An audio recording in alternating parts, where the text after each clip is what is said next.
listening to TalkTainmentRadio.com. The views and opinions expressed are those of the host and guest and not necessarily those of TalkTainmentRadio.com, the management, the staff, or K&E World Network, LLC.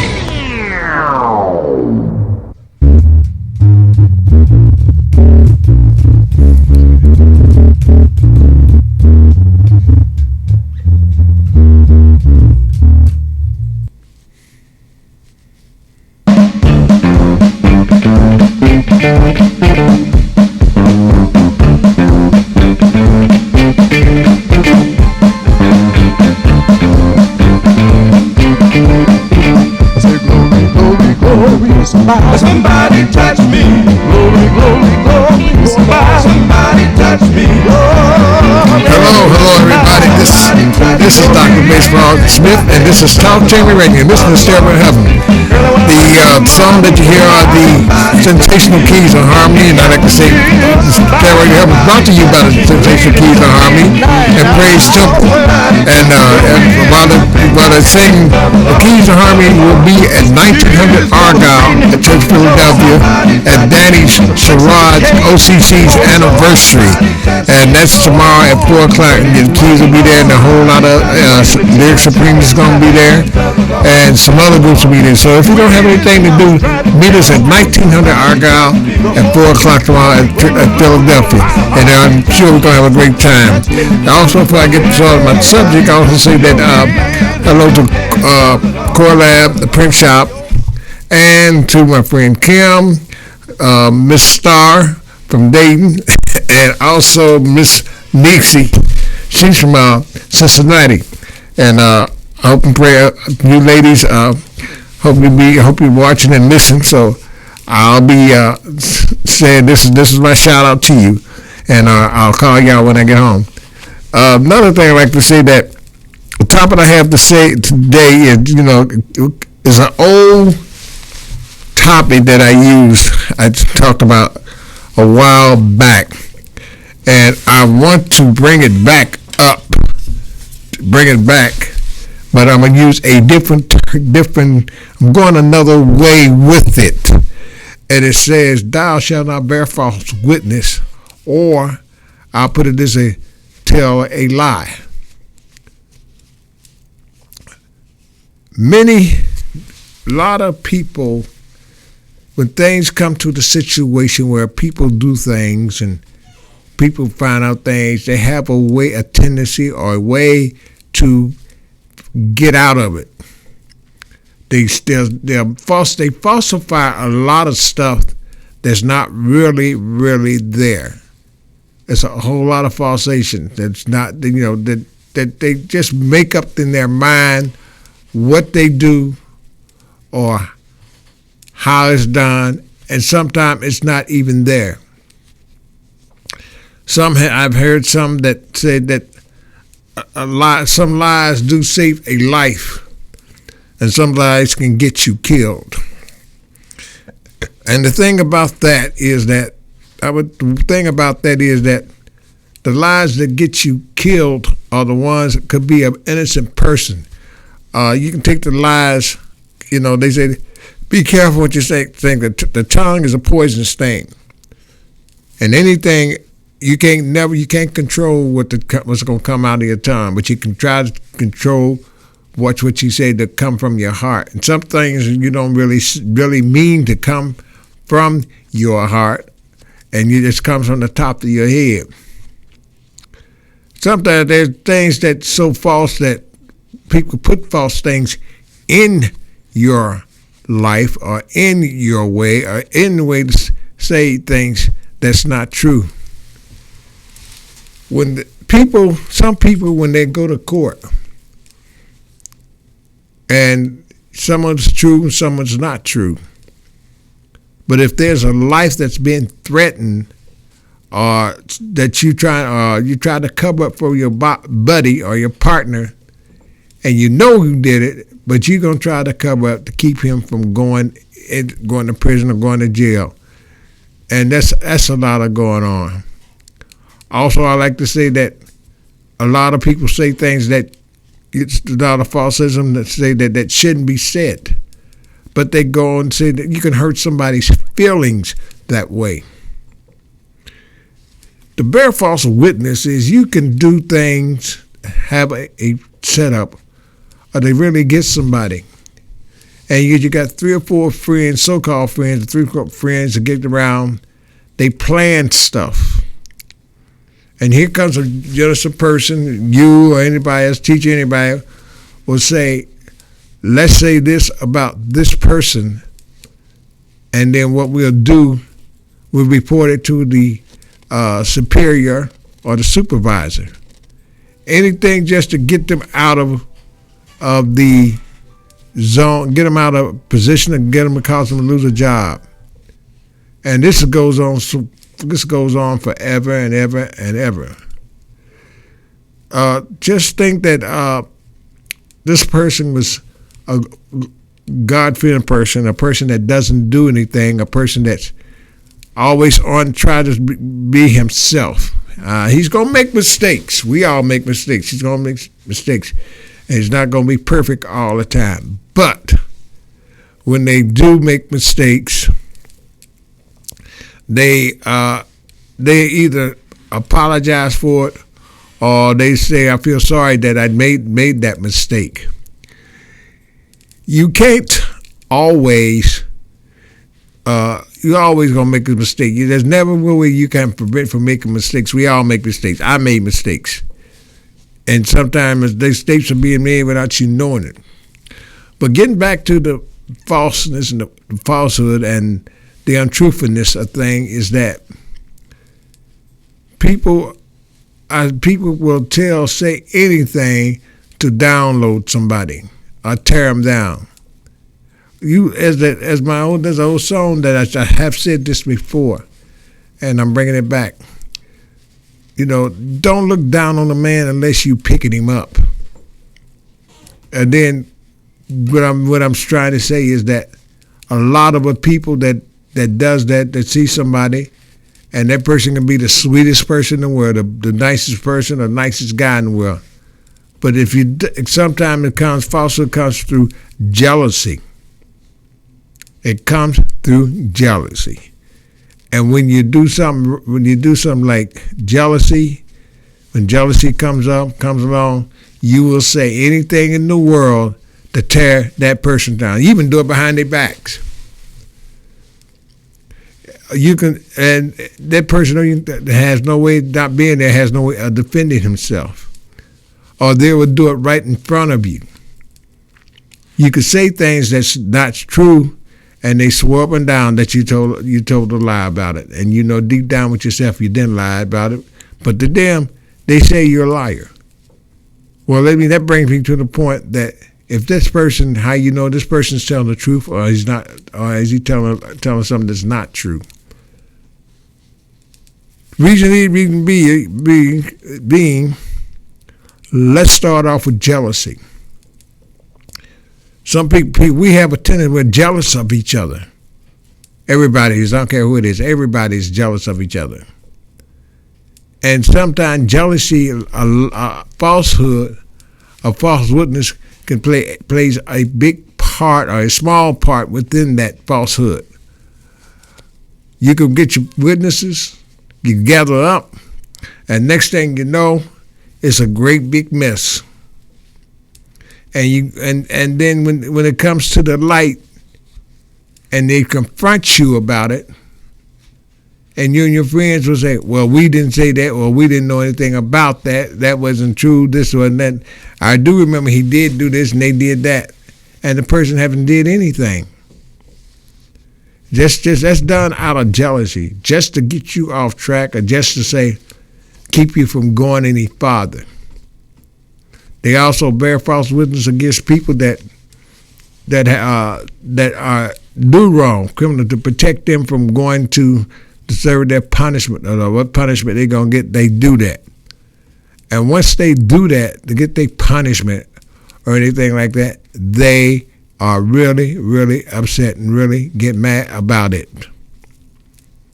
Some of the times when we are together and everybody joking a lot of comedians to make people laugh. The comedians, they do it for a living. Their jokes that they tell, none of the jokes what they tell are not true, but they do it for a living. They do it just to get the people to laugh, have fun.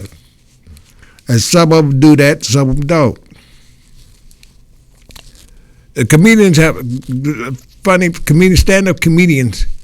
They know what to say, how to say it, and then time it, because that's their thing to make you laugh. Although it's not true, and may not be a joke, not true, but it's just something that they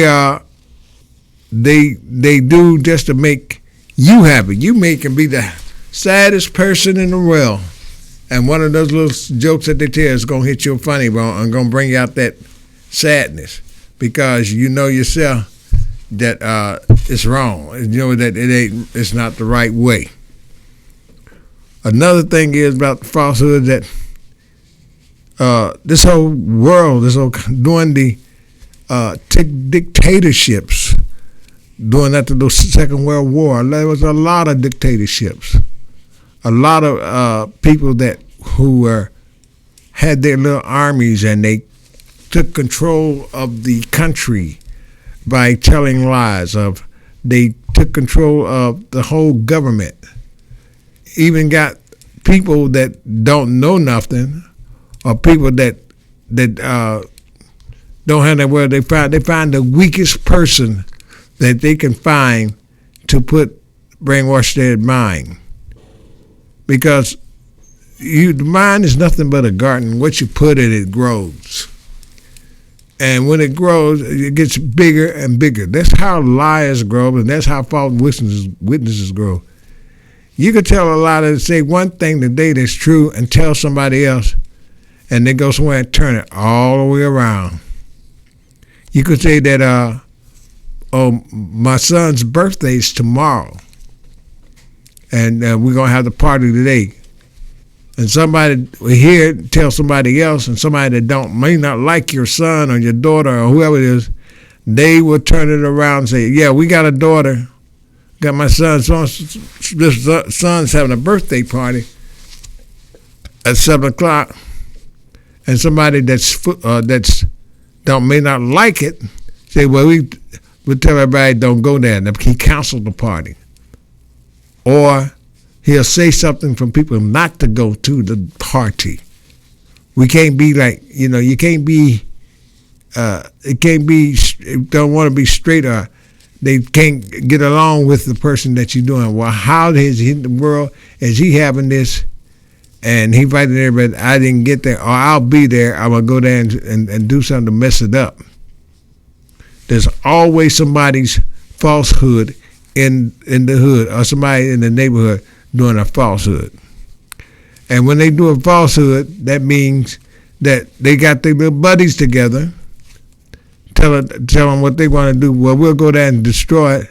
And everybody's going up there to do things just to hear just to start something and tear it up because of one falsehood or witnesses. They said, Johnny hit my sister. And Johnny may not even hit your sister. Or he may not even hit your little baby brother. But there's always that one jealous person is going to turn around. He's going to get his little buddies, and he's going to get a little false witness. He get caught. Johnny get caught, goes to jail for hitting your little brother or sister. And you know he didn't do it, but you got your little witnesses together to say that they saw it do it, and they didn't. Sometimes I really try to understand what do people have against each other to bring up falsehood or to tell lies. Is it the jealousy, or is it just is that they're jealous that you got something before they did, or you got something what you wanted, you try to get it and they got it before you did, and you get mad. And sometimes you just can't get away with telling. So then when it catches up with you, when everything catches up with you, what do? You try to come out of that. You're gonna try to wiggle some way out of it, and someday wiggling out of it doesn't work. Or you bring somebody, innocent person, into your mess and say, "Don't say nothing," and then you say, "Well, I'm gonna tell it." Then you go tell her tell the truth and bring it out. What happened next? They lie, say, "This didn't happen. We didn't do nothing like that." Why you want to tell her? And you know doggone well we wouldn't do nothing like that. Well, did what you told me. But just to keep yourself straight, keep yourself keeping the good blessings of somebody or being cahoots with somebody, just to stay and say, "Well, I did it, but I did it on the inside," but they'll never know that we did it. And their partners say, "Yeah, we did. We just say that he's telling a lie." They'll find some way to wiggle a lie out of it. We got to be careful about what we say and how we do and what we talk about. This is TalkToMeRadio.com, and this is Stairway to Heaven, the way radio should be heard. And I'm your host, Dr. Bass Claude Smith. The subject is false witnesses. And, false people are telling lies and telling things that should be there, and that's not the right way to do that, but it happens. And we got to be careful about what we say, what feelings people hurt, and how we hurt other people's feelings. And remember that you just can't always go around doing things to hurt somebody. And when you hurt somebody like that, you hurt them real bad, they start crying. After they start crying, and you up there in the back laughing because you and your buddies done spread a bad rumor or a bad lie just to hurt their feelings. So we got to be careful about how we say and what we're going to say. Because when you bear false witness and turn it into a lie or tell a lie, then what are you? You have hurt that person's feelings. You destroyed their life. And they'll go into a shell where they don't want to be with nobody, don't even want to talk to nobody. They don't even want to be seen. Because every time they go somewhere, they'll walk away, afraid that somebody else may come out. They should be there. We got to learn to love and treat each other the right way, and show people how much we care for each other. Bear false witness and lies is a dangerous thing. Even during the mob days, during the 20s, during the gangsters were doing things undercover, and they would get caught, and they had an oath. Keep your mouth shut, don't say nothing. If you say this, you're a goner. Even with times they get caught, or they'll tell the federal agent, "Oh, you can't find nothing on you, ain't got nothing on me." Deep down inside, what they got, they hide. And they hide a lot of stuff. They hide a lot of things that they don't want the people to know that they're doing. We have to learn not to learn to say, tell it like it is. Because the longer you keep that secret inside, it's going to get deeper, it's going to hurt, it's going to get dangerous and danger and danger. And it's going to be eating you up on the inside till finally you can't take no more. And when you can't take no more, who you turn to? Where do you go? Where do you go? You fall down on your knees and pray and ask the Lord to forgive you for doing that. But the main time while you're doing that, all the guilt, all the falsehood, all the lies, and all the false witness that you done plotted up and got together, and while you say that, comes right out. You're confessing to the things that wasn't true. You're confessing to the things that you should not have done. And you confess to the things that how many people have you hurt by telling them this. That's wrong. You got to think. One thing you think comes to mind, why should I hurt them? Or why should I tell them that I do this? Why should I tell them that, hey, why should I hurt them? Why should I, come to your mind, just think, why did I do this? What was the reason why I hurt this person? And you have to think, because if you're straight and thankful because of my stupidity, because I was jealous of that person because he had a good heart, he got along with people got along with him, and they spoke highly of him, how he carried himself, and he was drawing people to him. And sometimes people like that, you will draw not only other people, but you will draw his friends towards you. And I remember, if I can remember correctly, there was a friend of mine, a young man, and I got into it. But he was the only one that came to see me when I was in that hospital, when I got sick. We talked. He thanked me. Mr. Claude, thank you for fighting for us. That's when I was a union steward. And that young man, he didn't have no concerns about nothing. He didn't have concerns about God. He didn't want to hear it. But about a couple of months later, he told me, Mr. Smith, Mr. Claude, I'm going to pray for you. And I was shocked when he told me that. Then finally, I got to thinking, I went up and apologized to the things that I'd said to him. And we became buddies. And people, you'd be surprised, people will watch how you carry yourself and how you do things. And when people see you doing the best you can, those other people, the jealous ones, are the ones who put the bad rumor out on you. Because maybe they ask you to do something, you say you wasn't going to do it, and you're not going to do it. They have to go on their own to do it. They have to go find out for themselves, why is he doing all of this and he's making it? Well, put it this way.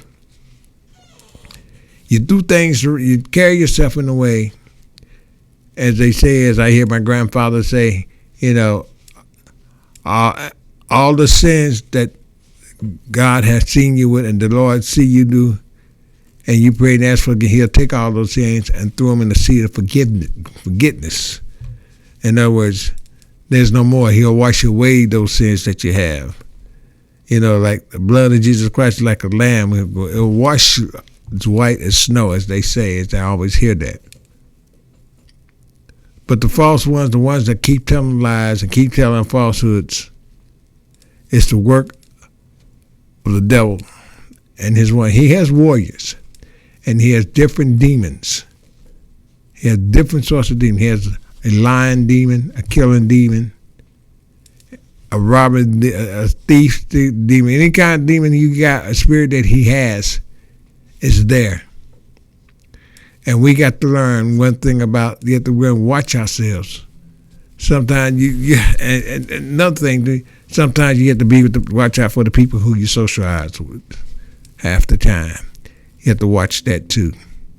Because when you do that, it's you don't know what that person has. Because some people have happy spirits, some people have sad spirits, some people have jealous spirits, and some have killing spirits within. So we just have to kind of watch yourself, who you communicate with, who you talk to, and sometimes sit back and relax, sit back and watch, and see which way this person's going to go. Sit back and see how they carry themselves, what they say. I have the thing I call WLL, which watch, look, and listen. And when you do that, and be quiet and just go on your own way and play like you expect it, you just go ahead and carry it on. I'm going to be quiet. I'm going to watch it. And sooner or later, it comes to you on a silver platter. It will come to you with a silver platter. And when it pops up and comes to you in the silver platter, you will know that, oh, I didn't know that. I didn't even know that. I thought they were this and that. And most of the time, they're not. You got some, I hate to dislike saying this, but you got some ministers out there that has some falsehood here with them. You got some so-called ministers out there has a whole lot of false witnesses. And we don't know who they are. It goes from the pulpit, back to the pulpit, to the deacon board, usher board, and even some of the members in the choir or members within the congregation. You have, there's a lot of spirits within this world that's scattering around. And it gets within the body. It gets in the house of the Lord. It gets there, but you don't even know. You won't even know who that person. They're there, but you don't know who they are and what they're going to do and who they are. They are there. You have to show them. You have to be sure that you watch and be looking, because it's by trust the Spirit, by the Spirit. Sometimes you have a clean spirit, and sometimes you can get with a person and that spirit, and you get to fighting. It's two spirits that you're fighting, and they do fight, and they don't. When them two spirits get to fighting, you don't get along, and one of them is gonna have to go. One is for the right, and one for the wrong. Which way you do? There's two roads: the right road and the wrong road. And which road you take is your choice. You take the wrong road, that's where you're going to find a lot of uncomfortable things, or uncomfortable seance, or a lot of untrue believing things. You take the right road, everything's clear and pretty. You won't hear nothing but sweetness, joyful music, and cheers. The wrong road, you won't hear joyful cheers. You hear a lot of confusion, a lot of disturbance, a lot of fights, a lot of liars, and lies on top of lies. And you hear people tell you on that road, they will tell you that, hey, they'll say things that you cause you to believe it, and 10 times out of one is not true. 10 times out of one is not true. And when that's like that, that's it. 10 times out of one is not true. So we have to kind of build up, hold up, and watch what we say and watch who we talking to. And watch the other one we watching too. Because we are there to try to pull each other and love each other and show love for each other. Okay, and when you do that, you be happy. Let me repeat this announcement again. Don't forget that the Sensational Keys of Harmony will be at 1900 Argyle at Church Philadelphia at OCC's anniversary. This is Danny Sherrod. Danny, I'm going to give you a shout out. And don't forget, I will see you tomorrow. And make sure you don't be limping in there, because you remember what I told you. But anyway, this is their anniversary. The Keys will be there. Lyric Supreme is going to be there. It's a host of a lot of groups. I will be there. Dr. Bass will be there with the Keys of Harmony. And I hope if you want us there, meet us at 1900 Argyle. Beat us there. I'll meet you there. If you beat me there, I'll meet you there. So remember that anniversary tomorrow. I also would like to say that to Pastor Mike McClutchin and his wife, they had an anniversary a few weeks ago, so I'm wishing them a belated anniversary. And as I say, another thing I'd like to say, thank you all those who had called in during the memorial broadcast of my wife Patty. Around this time last year, she passed away. The year 24th of this month, she passed away. It'll be a year. And I thank all of those who listened, who called in, wished a happy birthday and everything. Thank you very much. Okay, this is Dr. Bass to all my YouTube friends trying to say, hey, remember this. The mind is nothing but the garden what you put in and grows, and doesn't know no evil stuff growing. Hey, I'll see you next time. Bye.